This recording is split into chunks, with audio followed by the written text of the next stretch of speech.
Madame le Président, chers collègues, du Conseil européen qui s'est tenu à Bruxelles le 1er février, les Européens retiendront surtout la manifestation des agriculteurs devant le Parlement européen.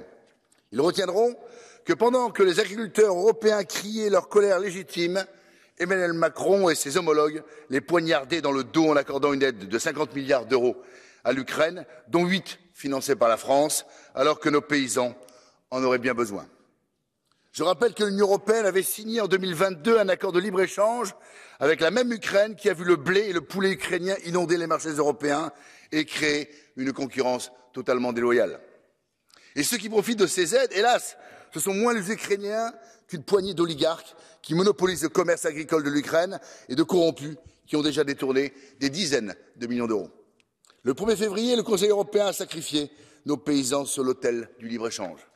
Pour sauver nos agriculteurs, il aurait fallu mettre en place une exception agriculturelle qui sorte l'agriculture des traités de libre-échange, qui renégocie les mesures idéologiques et punitives du pacte vert, qui interdise l'importation des produits étrangers qui ne sont pas conformes à nos normes et qui élimine les surtranspositions normatives, tout le contraire des priorités d'Emmanuel Macron et du Conseil européen.